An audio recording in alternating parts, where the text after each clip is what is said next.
Selamat sore Pak Budi. Sore. Saya Firman Wanipin. Ini ada sesuatu yang terkait dengan Perda nomor 21 Perda Kota Padang tahun 2012 terkait dengan tata kelola sampah. Oke.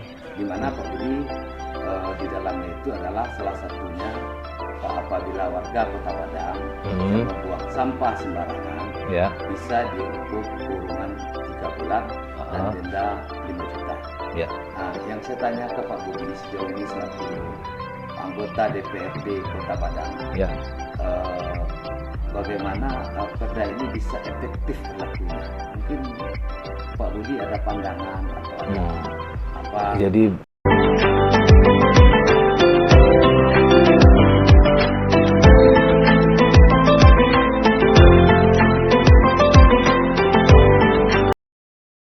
Jadi begini, perda itu dibuat sebagai sebuah dasar untuk pemerintah Kota Padang itu melakukan tindakan. Nah, bahwa pemahaman masyarakat tentang perda itu harus ditegakkan, betul.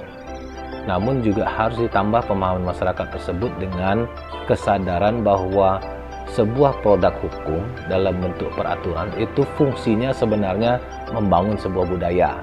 Nah, ketika membangun sebuah budaya itu adalah bahwa perda itu keinginannya sangat utama adalah bagaimana membangun budaya bersih di tengah-tengah warga. Nah, persoalan perda ini dibuat tentu harus dibuat supaya budaya bersih itu secara hukum dimasukkan ke dalam lembaran daerah berupa peraturan daerah, dan azas hukum itu azas fiksi, Wanipin. Jadi ada tahu atau tidak tahu, maka semua masyarakat dianggap tahu begitu sudah diundangkan dalam lembaran daerah sama dengan undang-undang. Nah, tiangnya di masyarakat. Namun untuk pengawasan memang di pemerintah Kota Padang dengan banyak problem. Nah, itu untuk sementara.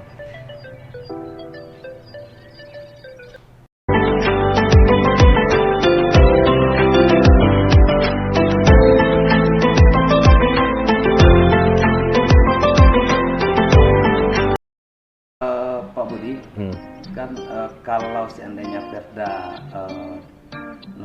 nomor 21 tahun 2012 tentang tata kelola sampah ini tidak berjalan, dan tentunya ini harus dilakukan sebuah analisa. Di mata Pak Budi ini kenapa nggak berjalan, ini apa masalahnya? Iya, jadi perda itu tidak berjalan dan tidak membudaya itu yang saya sampaikan terakhir itu banyak problem. Satu, persoalan sikap mental masyarakat. Nah, sikap mental masyarakat kita sampai saat ini untuk membuang sampah pada tempatnya ternyata masih belum baik. Nah, ini tentu perlu perubahan budaya dan perlu kita mulai ajarkan mulai dari kita masing-masing sampai kepada anak-anak untuk masa depan.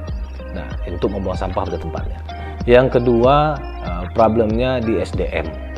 Di SDM, di sumber daya manusia, kita kekurangan personil Pol PP yang akan menegakkan aturan. Karena untuk melakukan proses tangkap tangan atau melakukan tindakan terhadap seseorang yang melakukan pelanggaran terhadap perda, nah itu perlu PPNS, Wanipin. Jumlah PPNS kita di Pol PP itu hanya tinggal 5 orang. Nah, harusnya ada 15 sampai 20 orang. Nah, lalu ketika tertangkap tangan, maka dia harus disidang dan kemudian didenda atau ancamannya kurungan. Nah, untuk melaksanakan hal ini dengan luas kota kita yang 600 km begitu sangkar, memang amat rumit dengan jumlah anggota yang hanya 500 orang dibagi dalam 2 shift paling kurang. Tentu otomatis satu shift hanya 250 orang. Mengcover 600 km begitu sangkar itu sangat rumit. Nah, dan perlu penambahan orang. Belum lagi kita belum punya mobil khusus pengadilan di tempat seperti di Pemko Bandung dan Pemko DKI Jakarta yang punya mobil sidang di tempat. Nah, kalau kita belum ada.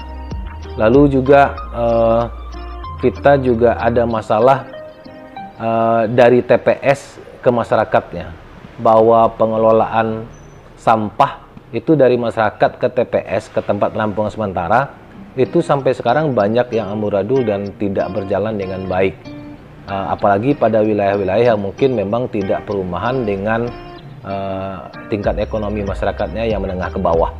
Karena banyak motor-motor roda 3 yang dibelikan oleh anggota DPRD untuk dimanfaatkan menjadi sarana pemungutan sampah, itu justru tidak bisa berjalan karena memang biaya operasionalnya tidak tertutupi, gaji si driver yang memungut sampah juga tidak tertutupi, masyarakat juga tidak semua membayar dengan baik sesuai dengan berapa biaya yang dibebankan per kepala keluarga.